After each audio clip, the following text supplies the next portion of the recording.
السلام علیکم ورحمۃ اللہ وبرکاتہ۔ الحمد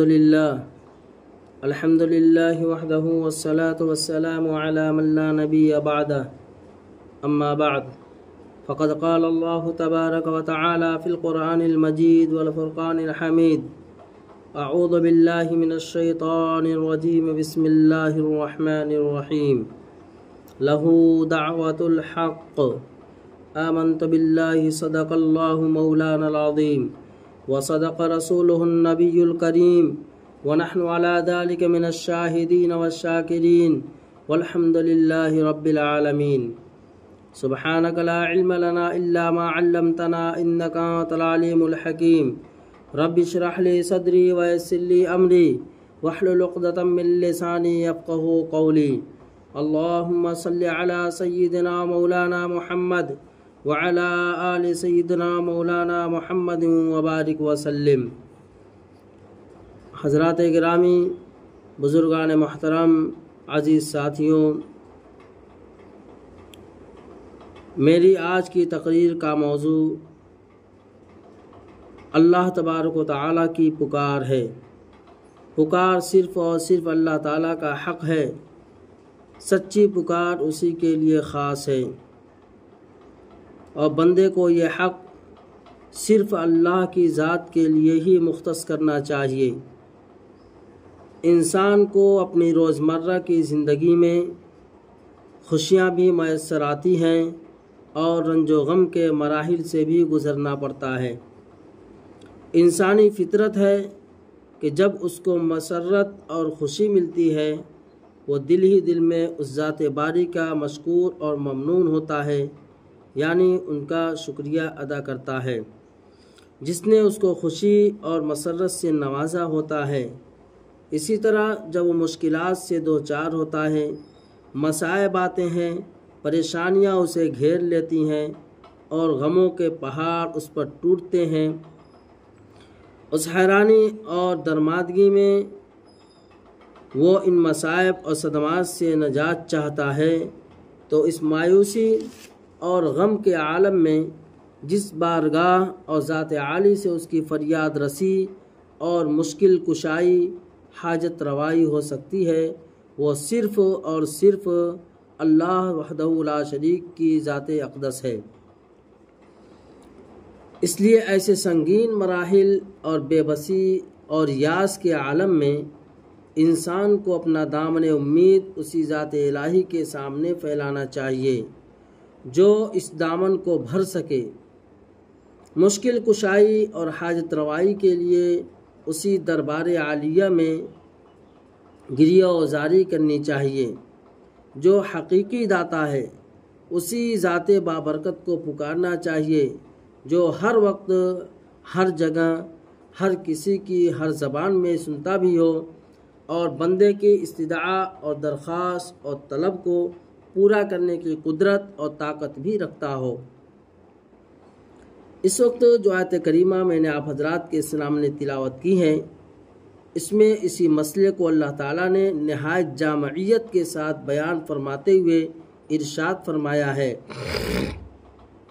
کہ اے انسان، تیری دل سے نکلی ہوئی صدا اور فریاد صرف میرے آگے ہونی چاہیے، کیونکہ پکار صرف اور صرف اسی ذات الہی کے لیے ہی لائق ہے۔ اس لیے جب بھی کسی انسان کو کوئی دکھ، کوئی تکلیف پہنچے یا کسی مصیبت میں مبتلا ہو، تو اسی ذات باری کے سامنے اپنے ہاتھ پھیلائے۔ ہاتھ پھیلانا بندے کا کام ہوگا اور اپنی عنایات سے دامن بھرنا میرے رب کا کام ہوگا۔ قرآن و حدیث کے تجربے میں یہ بات آتی ہے، بحر بے کنار میں جس قدر غوطہ لگایا جائے گا یہی معلوم ہوگا اور یہی جواہرات اور موتی ملیں گے۔ تمام انبیاء علیہم السلام اور اللہ کے نیک بندے مصیبت کے وقت اللہ تعالیٰ کی ذات کو پکارتے تھے۔ چنانچہ قرآن مجید نے تمام انبیاء علیہم السلام کے ان واقعات اور حالات کو کھول کھول کر بیان فرمایا ہے جنہوں نے مصیبت اور دکھ میں مشکل کشائی اور حاجت روائی کے لیے صرف اور صرف اللہ تعالیٰ کو پکارا تاکہ آنے والی قوموں کے لیے نمونہ بن جائیں۔ اگر کوئی پکارے سن سکتا ہے، اگر کوئی مصیبتیں دور کر سکتا ہے، اگر کوئی انسان کو غم و اندوہ کے گہرے سمندر سے باہر نکال سکتا ہے، اگر کوئی انسان کی پریشانی اور حالی دستگیری کر سکتا ہے، تو وہ وہی ذات ہے جسے اللہ کہا جاتا ہے، وہ وہی ذات ہے جسے اللہ کہا جاتا ہے، اور وحدہ لا شریک ہے، اور جسے اس بات کی قدرت حاصل ہے کہ وہ اپنے بندے کی فریاد سن کر اس کی داد رسی کر سکے اور اسے کنارے لگا سکے۔ چنانچہ میں آپ حضرات کے سامنے ترتیب سے انبیاء علیہ السلام کے واقعات کو پیش کرتا ہوں، جن سے یہ ثابت ہوگا کہ پکار صرف اللہ تعالیٰ کا حق ہے۔ اسی لیے تمام انبیاء علیہ السلام اور اولیاء اکرام صرف اور صرف اسی ذات اقدس کو پکارتے تھے اور اسی سے مرادیں مانگتے تھے۔ آپ چنانچہ حضرت آدم علیہ السلام کی پکار، حضرت آدم علیہ السلام کو جب اللہ تعالیٰ نے شجرہ کے قریب جانے کی وجہ سے جنت سے زمین پر بھیج دیا اور وہ بہت ہی مصیبت اور پریشانی میں مبتلا ہوئے، تو اس پریشانی کے عالم میں حضرت آدم علیہ السلام نے صرف اور صرف اللہ تعالیٰ کو پکارا، اور اللہ تعالیٰ نے ان کی پکار سن کر ان کی مصیبت دور فرما دی اور انہیں اس تکلیف سے نجات عطا فرما دی۔ چنانچہ قرآن پاک حضرت آدم علیہ السلام کی پکار کو ان الفاظ میں بیان فرماتا ہے، فَتَلَقَّى آدَمُ مِن رَبِّهِ كَلِمَاتٍ فَتَابَ عَلَيْهِ إِنَّهُ هُوَ التَّوَّابُ الرَّحِيمُ۔ حضرت آدم علیہ السلام نے اپنے رب سے چند کلمات پا لیے، پس اللہ نے اس کی توبہ قبول کر لی، بے شک وہ توبہ قبول کرنے والا و مہربان ہے۔ اب کن الفاظ میں توبہ کرنی ہے، کیسے اللہ تبارک و تعالیٰ کے سامنے اپنی ندامت اور شرمندگی کا اظہار کرنا ہے۔ خود رب عالم پر فرماتے ہیں، ربنا ظلمنا انفسنا وَإِن لَّمْ تَغْفِرْ لَنَا وَتَرْحَمْنَا لَنَكُونَنَّ مِنَ الْخَاسِرِينَ۔ بولے اے ہمارے رب، ہم نے خراب کیا اپنی جان کو، اور اگر تو نہ بخشے گا ہم کو اور ہم پر رحم نہ کرے گا تو ہم ہو جائیں گے خسارے والوں میں سے۔ بابا آدم نے مصیبت میں اللہ کو پکارا۔ جو آدم کی اولاد ہوگا وہ اللہ ہی کو پکارے گا، اور جو آدم کی اولاد ہوگا وہ غیر اللہ کو نہیں پکارے گا۔ اولاد آدم بھی جب اپنے مولا کے ہاں دامن پھیلائے گی، اللہ تعالیٰ کی رحمت اس کی فریاد سن کر اس کو بھی اپنے دامن میں چھپا لے گی۔ چنانچہ قرآن کریم کا ارشاد ہے، قُلْ يَا عِبَادِيَ الَّذِينَ أَسْرَفُوا عَلَىٰ أَنفُسِهِمْ لَا تَقْنَطُوا مِن رَحْمَةِ اللَّهِ إِنَّ اللَّهَ يَغْفِرُ الذُّنُوبَ جَمِيعًا إِنَّهُ هُوَ الْغَفُورُ الرَّحِيمُ۔ کہہ دیجئے اے میرے بندو جو اپنے نفسوں کے بارے میں حد سے گزر گئے ہو، تم اللہ کی رحمت سے نا امید مت ہو، بے شک اللہ تعالیٰ سب گناہوں کو بخش دینے والا رحم کرنے والا ہے۔ جو غیر اللہ کو پکارے گا وہ اولاد آدم نہیں ہوگا۔ یہ تو حضرت آدم علیہ السلام کی پکار تھی جب انہوں نے شجر ممنوعہ کے پاس جا کر کے یہ خطا کر دی۔ حضرت نوح علیہ السلام کی پکار، حضرت نوح علیہ السلام نے ایک طویل عرصہ تک اپنی قوم کو دین کی دعوت دی، مگر نوح علیہ السلام کی صدائے حق اور مسلسل جد و جہد سے نافرمان اور باغی قوم نے کوئی اثر نہیں لیا۔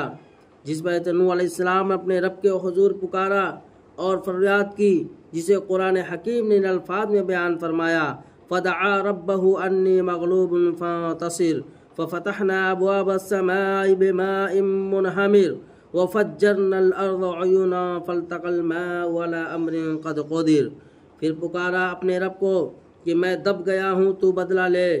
پھر ہم نے کھول دیے دہانے پانی کے ریلے کے اور بہا دیے زمین سے چشمے، پھر مل گیا پانی اس کام پر جو فیصلہ شدہ تھا۔ حضرت نوح علیہ السلام نے اس اعلی وقت میں دن رات قوم کی سختیاں برداشت کی، مگر جب ان کا ظلم و ستم حد سے بڑھ گیا، کفار و مشرکین نے عناد اور سفاکی کی انتہا کر دی، حضرت نوح علیہ السلام نے اللہ کے حضور ان کے لیے بد دعا کی اور مدد کے لیے اپنے رب کو پکارا۔ اللہ تبارک و تعالی نے حضرت نوح علیہ السلام کی فریاد کو سن کر زمین سے پانی نکالا اور قوم نوح کو تہو بالا کر کے رکھ دیا۔ معلوم ہوا کہ حضرت نوح علیہ السلام نے بھی اپنی مشکلات میں صرف اور صرف ذات باری تعالیٰ ہی کو پکارا، اور اللہ تعالیٰ نے اپنے محبوب پیغمبر کی درخواست کو سن کر اس طرح پورا فرمایا کہ مشرکین کی جڑیں اکھاڑ دیں اور شرک کرنے والوں کا نام و نشان مٹا دیا۔ جس دھرتی پر شرک کیا جائے اللہ تعالیٰ اسے پانی بھیج کر پاک کرتا ہے۔ شاید ہمارے یہاں ہر سال سیلاب کا عذاب اسی لیے آتا ہے تاکہ رب کی زمین کو غیر اللہ کے سجدوں کی بدبو سے پاک کیا جائے۔ شرک ایسی بدبو ہے جو تمام ماحول کو متعفن کر دیتی ہے۔ شرک ایسی بدبو ہے، ایسے جراثیم ہیں جو ماحول کے اندر ایک طرح کی بدبو پیدا کر دیتی ہے، تعفن پیدا کر دیتا ہے۔ یعنی شرک کی وجہ سے شرک اتنا متاثر ہوتا ہے لوگوں کے دلوں پہ کہ لوگ بآسانی کے ساتھ شرک کے اندر مبتلا ہو جاتے ہیں اور پھر ان کو پتہ نہیں چلتا کہ یہ شرکی اعمال ہیں۔ مشرک شہزادہ بھی عذاب الہی کی نظر ہو گیا۔ معلوم ہوا کہ صاحبزادگی اس وقت تک ہی احترام پاتی ہے جب تک توحید کا عقیدہ روشن ہو، ورنہ عقیدہ توحید کے بغیر کوئی صاحبزادہ توقیر حاصل نہیں کر سکتا ہے۔ حضرت نوح علیہ السلام کی ایک جلالی پکار، رب لا تذر علی الارض من الکافرین دیارا انک ان تذرہم یضلوا عبادک ولا یلدوا الا فاجرا کفارا۔ اے پروردگار تو اس زمین پر کسی بسنے والے کافر کو زندہ نہ چھوڑ، اس لیے کہ تو ان کو زندہ چھوڑے گا تو یہ تیرے بندوں کو گمراہ کرتے رہیں گے اور ان کی اولاد کا سلسلہ بھی گمراہی اور کفر ہی پر قائم رہے گا۔ ولا تزد الظالمین الا تبارا، اور ظالموں کے لیے ہلاکت کے سوا کچھ اضافہ نہ کر۔ معلوم ہوا کہ پیغمبر کی پکار کا مرکز صرف اور صرف اللہ ہی کی ہستی ہوا کرتی ہے اور وہی مشکل کشائی اور حاجت روائی فرماتے ہیں۔ اب آگے حضرت ابراہیم علیہ السلام کی پکار کو سنیے، رب حب لی من الصالحین فبشرناہ بغلام حلیم۔ اے رب بخش مجھ کو کوئی نیک بیٹا، پھر خوشخبری دی ہم نے اس کو ایک لڑکے کی جو ہوگا تحمل والا۔ خدا کی بے نیازی دیکھیے، ابراہیم علیہ السلام خلیل اللہ ہیں مگر بے اولاد ہیں، لاڈلے نبی ہیں مگر بے اولاد ہیں، رحمتوں کا مرکز ہیں مگر بے اولاد ہیں، برکتوں کا خزینہ ہیں مگر بے اولاد ہیں، معمار کعبہ ہیں مگر بے اولاد ہیں، سلامتی اور آشتی کا محور ہیں مگر بے اولاد ہیں۔ پوچھو تو صحیح میرے مولا یہ کیا ماجرا ہے؟ خلیل اللہ اور اولاد کے لیے ترسیں، خلیل اللہ اور اولاد سے جھولی خالی، خلیل اللہ اور ننھے منھے بیٹے کے لیے نگاہیں پیاسی۔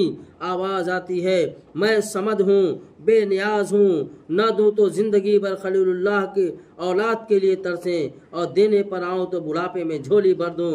پکارنا بندے کا کام ہے، جھولی بھرنا اللہ کا کام ہے۔ ذرا پکار کر تو دیکھو، ذرا اللہ تبارک تعالیٰ کے سامنے سجدہ اور پیشانی اور ناک کو رگڑ کر کے تو دیکھو، ذرا ایک طرف اللہ کے سامنے کونے میں بیٹھ کر آنسو بہا کر کے تو دیکھو، ذرا رات کی تنہائیوں میں اللہ تبارک تعالیٰ سے راز و نیاز کر کے تو دیکھو۔ اگر وہ اللہ تمہیں نہ دیکھا تو پھر کہنا۔ میرے محترم عزیز ساتھیوں، جو مانگنا ہے، جو مانگنے کا طریقہ ہے اس طرح مانگو، جو مانگنے کا طریقہ ہے اس طرح مانگو۔ در کریم سے بندے کو کیا نہیں ملتا۔ حضرت یوسف علیہ السلام کی پکار ہے، قال رب السجن احب الی مما یدعوننی الیہ۔ یوسف بولا اے رب مجھ کو قید پسند ہے اس بات سے جس کی طرف مجھ کو بلایا ہے، اور اگر تو دفع نہ کرے مجھ سے ان کا فریب تو مائل ہو جاؤں اور ہو جاؤں غافل۔ سو قبول کر لی اس کی دعا اس کے رب نے، پھر دفع کیا اس سے ان کا فریب، البتہ وہ ہے سننے والا خبردار۔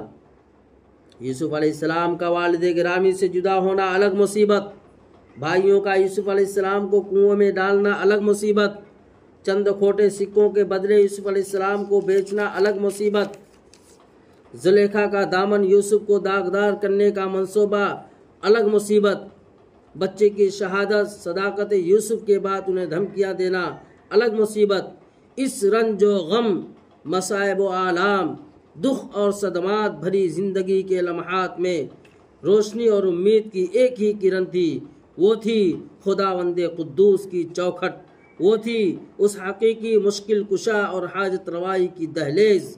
سچی پکار جس ذات باری تعالیٰ کے لیے مخصوص ہے، حضرت یوسف علیہ السلام نے اسی ذات باری تعالیٰ کو پکارا تو مشکلات کے تمام بندھن ٹوٹ گئے اور غم کی فضا چھٹ گئی، اور وہ دور بھی آ گیا کہ یوسف علیہ السلام سلطنت مصر کے بادشاہ بن گئے، اور اللہ تعالیٰ کی قدرت نے آپ کے خلاف تمام تدبیروں کو خاک میں ملا دیا۔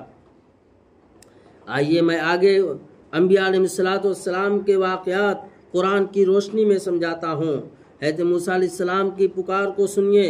وقال موسیٰ ربنا انک آتیت فرعون وملأہ زینۃ واموالا فی الحیاۃ الدنیا ربنا لیضلوا عن سبیلک ربنا اطمس علی اموالہم واشدد علی قلوبہم فلا یؤمنوا حتی یروا العذاب الالیم۔ اور موسیٰ علیہ السلام نے کہا، اے ہمارے رب، تو نے فرعون کو دی اور اس کے سرداروں کو رونق اور مال دنیا کی زندگی میں، اے رب اس واسطے کہ بہکا دے تیری راہ سے، اے رب مٹا دے ان کے مال اور سخت کر ان کے دل کہ نہ ایمان لائیں جب تک دیکھیں دکھ کی مار۔ موسیٰ علیہ السلام نے بیک وقت حکمرانوں اور قبر پرستوں کی سختیاں برداشت کیں۔ حکمرانوں کو اقتدار کے نشے نے مست کر رکھا تھا، مہنتوں کو مریدوں کے مال اور نظر و نیاز نے مست کر رکھا تھا۔ اقتدار کی مستی اور دربار کی مستی موسیٰ علیہ السلام کے لیے مصائب اور آلام کے طوفان لائی۔ فرعون کو اقتدار پر ناز تھا، درباریوں کو دربار پر ناز تھا، مگر موسیٰ علیہ السلام کو در یار پر ناز تھا۔ موسیٰ علیہ السلام نے اپنے الہ کو پکارا، موسیٰ علیہ السلام نے اپنے معبود کو پکارا، موسیٰ علیہ السلام نے اپنے مشکل کشا کو پکارا، موسیٰ علیہ السلام نے اپنے حاجت روا کو پکارا۔ مصیبتوں کے بادل چھٹ گئے، رنج و غم کے طوفان تھم گئے، موسیٰ علیہ السلام جیت گئے، درباری اور مزاری ہار گئے۔ سچی پکار صرف اور صرف اللہ ہی کا حصہ ہے۔ ذرا پکار کر دیکھو تو صحیح۔ اللہ تبارک و تعالی آج ہمیں حاکموں کے بارے میں شکایت ہے، آج ہمیں درباریوں کے بارے میں شکایت ہے۔ ہم دوسروں سے شکایت تو کرتے پھرتے ہیں، کیا کبھی ہم نے حکم الحاکمین کے سامنے ہاتھ کو پھیلایا؟ میرے عزیز ساتھیوں، جو رب، جو معبود، جو خالق، جو حاکم اس دور میں موجود تھا، موسیٰ علیہ السلام نے جس کو پکارا، آج بھی وہی احکم الحاکمین موجود ہے، آج بھی وہی معبود برحق موجود ہے، آج بھی وہ خالق کائنات موجود ہے۔ ذرا پکار کر کے تو دیکھو، اگر وہ تمہاری پکار کو نہ سنے اور تمہاری پکار پر لبیک نہ کہے اور تمہاری مشکل کشائی نہ کرے تو پھر کہنا۔ آگے ہے تو ایوب علیہ السلام کی پکار کو سنیے۔ وَأَيُّوبَ إِذْ نَادَى رَبَّهُ أَنِّي مَسَّنِيَ الضُّرُّ وَأَنْتَ أَرْحَمُ الرَّاحِمِينَ فَاسْتَجَبْنَا لَهُ فَكَشَفْنَا مَا بِهِ مِنْ ضُرٍّ وَآتَيْنَاهُ أَهْلَهُ وَمِثْلَهُمْ مَعَهُمْ رَحْمَةً مِّنْ عِنْدِنَا وَذِكْرَى لِلْعَابِدِينَ۔ اور حضرت ایوب علیہ السلام جس وقت پکارا انہوں نے اپنے رب کو کہ مجھ کو بڑی بے تکلیف ہے اور سب رحم والوں سے رحم والا تو ہے، مجھ کو بڑی ہے تکلیف اور تو ہے سب رحم والوں سے رحم والا۔ پھر ہم نے سن لی اس کی پکار اور اٹھا دی اس پر جو تھی تکلیف، اور وہ اس کو اس کے گھر والے اور ان کے برابر ساتھ ان کے اپنے پاس کی محبت سے اور نصیحت بندگی والوں کی۔ حضرت ایوب علیہ السلام ایک امتحان سے دوچار ہوئے جس سے عام انسان مشکل ہی سے کامیاب ہو کر سرخرو ہوتا ہے۔ سبحان اللہ، حضرت ایوب علیہ السلام نے اس قدر جرأت استقامت کا ثبوت دیا کہ اللہ تعالیٰ نے اس کی پکار سے تمام مصیبتیں دور فرما دیں۔ وجاہت و عزت، دولت و ثروت اور خوشحالی اور رفاہیت کی حالت میں اللہ تعالیٰ کی شکر گزاری اور احسان شناسی کچھ زیادہ مشکل نہیں ہے۔ اگر رعونت و انانیت کا فرما نہیں ہے تو بہت آسان ہے، لیکن مصیبت و بلا، رنج و غم اور عسرت و تنگ حالی میں رضا بقضا رہ کر شکایت تک زبان پر نہ لانا، صبر و استقامت کا ثبوت دینا بہت مشکل اور کٹھن ہے۔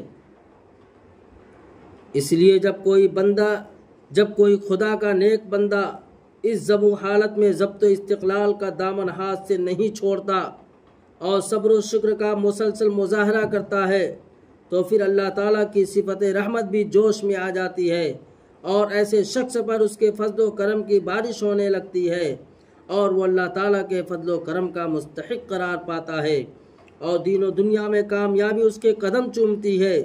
چنانچہ ایوب علیہ السلام کی مثال اس کے لیے روشن شہادت ہے کہ انہوں نے اس رنج و غم کے دور میں جب اللہ تعالیٰ کو پکارا تو مصیبتوں کے تمام بادل چھٹ گئے اور حضرت ایوب علیہ السلام کو نعمتوں اور رفعتوں سے سرفراز فرمایا گیا کہ عرش و فرش پر دھوم مچ گئی۔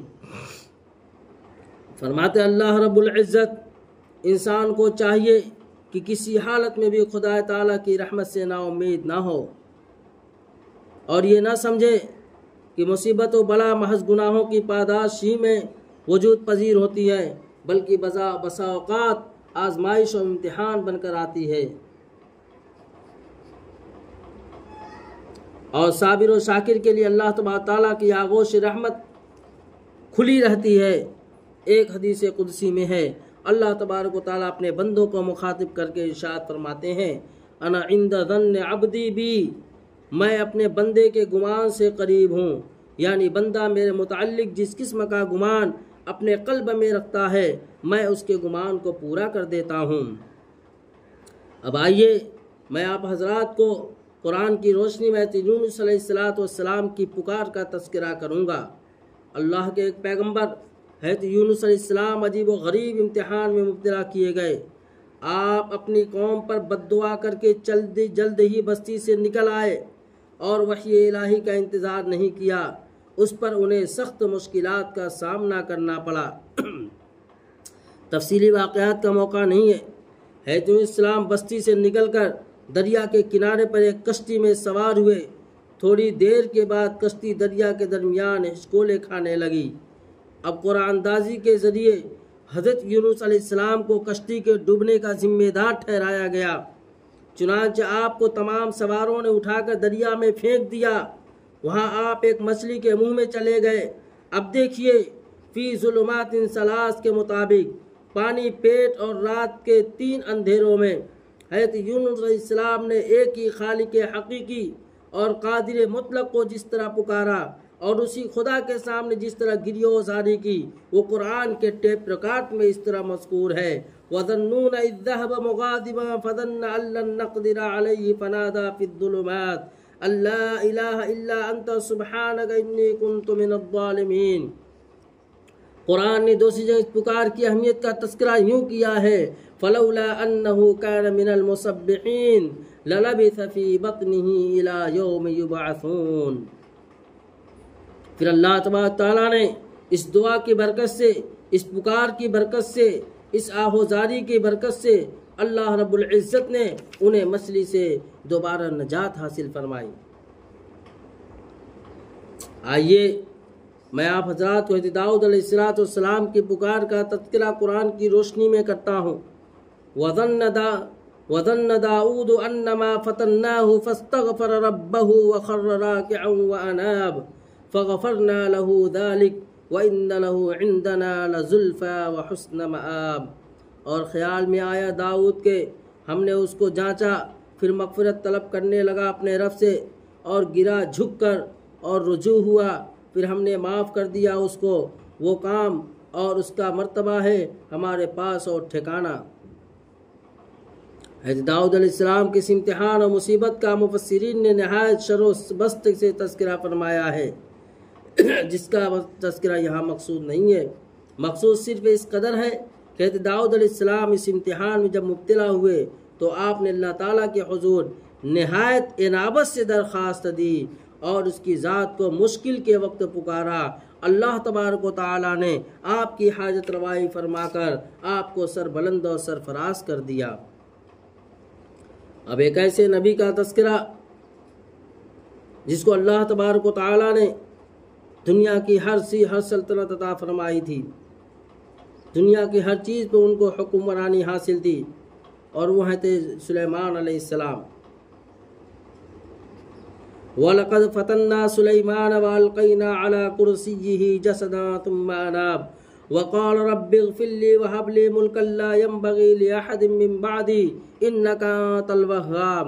اور ہم نے جانچا سلیمان کو اور ڈال دیا اس کے تخت پر ایک دھڑ، پھر وہ رجوع ہوا اور بولا اے رب میرے معاف کر، مجھے معاف کر، مجھ کو اور بخش مجھ کو بادشاہی کہ نہ ملے کسی کو میرے بعد، بے شک تو ہی ہے بخشنے والا۔ قرآن کریم نے ارشاد فرمایا، یہ ذکر ہے تیرے رب کی مہربانی کا، اپنے بندے زکریا پر جب پکارا اپنے رب کو چھپی پکار، بولا اے رب میری بوڑھی ہو گئی ہڈیاں اور سر کے بال سفید ہو گئے بڑھاپے کی وجہ سے، اور تجھ سے مانگ کر اے رب میں محروم نہیں رہا، اور میں ڈرتا ہوں بھائی بندوں سے اپنے پیچھے، اور عورت میری بانجھ ہے، سو بخش مجھ کو اپنے پاس سے ایک کام اٹھانے والا جو میری جگہ بیٹھے، اور یعقوب کی اولاد کے اور کر اس کو اپنے رب من مانتا۔ اے زکریا علیہ السلام ہم تجھ کو خوشی سنا دیں ایک لڑکے کی جس کا نام یحییٰ ہوگا، نہیں کیا ہے ہم نے اس کے نام کو پہلے کوئی۔ حضرت زکریا علیہ السلام کو جوانی میں بیٹا نہیں ملا، پوری عمر اولاد کے لیے جلیل القدر پیغمبر نے تڑپ تڑپ کر گزار دی۔